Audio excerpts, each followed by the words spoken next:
नमस्कार, मैं doctor Dikshit Kumar Thakur, chest ICU और स्लीप स्पेशलिस्ट। आज आपको बताऊंगा इंसोम्निया या अनिद्रा के बारे में। इंसोम्निया है क्या?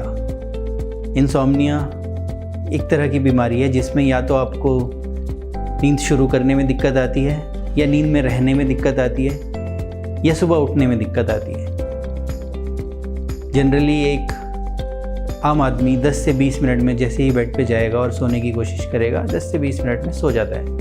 इंसोम्निया के मरीज़ को सोने में 30 मिनट से ज़्यादा लग जाता है। इंसोम्निया दो तरह का होता है, एक्यूट और क्रॉनिक। एक्यूट जब उसके सिम्टम 3 महीने से कम है, इसमें जनरली कोई ना कोई एक ट्रिगरिंग एजेंट, मतलब कोई ऐसा इवेंट होता है जिसके बाद ये ट्रिगर हो गया।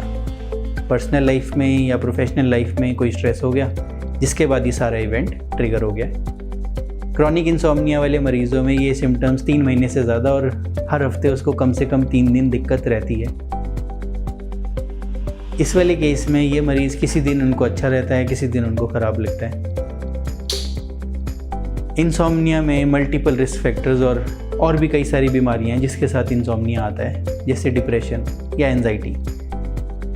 इन वाले मरीज़ों में इंसोम्निया एक सिम्टम है इसी पार्ट ऑफ डिजीज़ का कि डिप्रेशन में उसे नींद नहीं आ रही है। तो सिर्फ इंसोम्निया को बीमारी बोलने से पहले बाकी सारी बीमारियां देख लेनी चाहिए।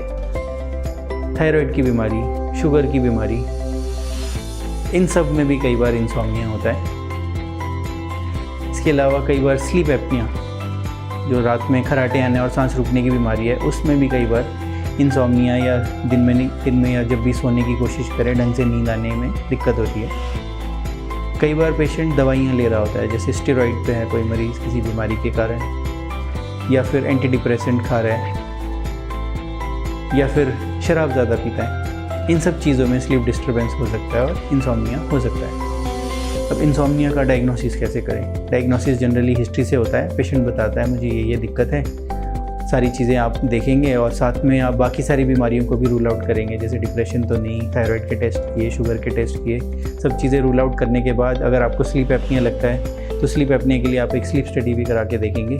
आपने एक बार डायग्नोसिस कर लिया तो अब सवाल आता है इलाज कैसे करें। सबसे पहले ट्रिगरिंग एजेंट को हटाएं। अगर कोई एक्यूट स्ट्रेस है तो पेशेंट को उससे कोप करने के लिए सिखाना पड़ता है, जिसको हम जो सरल एक जो specific therapy cognitive behaviour therapy, ये बेसिकली एक काउंसलिंग की थेरेपी है जिसमें उसको उस स्ट्रेस के अगेंस्ट कैसे हैंडल करना है वो सिखाया जाएगा। साथ में स्लीप हाइजीन सिखाई जाती है कि हमें एक फ़िक्स टाइम पे सोना है, फ़िक्स टाइम पे बेड पे जाना है, बेड पे हमें फ़ोन का यूज़ नहीं करना है। ये सारी चीज़ें बता के अगर इससे भी मरीज़ को फ़ायदा नहीं होता है तो फिर हम उसको साथ में कुछ दवाइयाँ भी देते हैं जो हमें डॉक्टर के परामर्श से ही लेनी चाहिए ताकि हमें उससे पूरा फ़ायदा हो। तो इस तरह से अगर आप स्लीप एपनिया अपने इंसोम्निया का ढंग से जांच कराएंगे, ढंग से इलाज कराएंगे तो आप भी उससे निजात पा पाएंगे। धन्यवाद।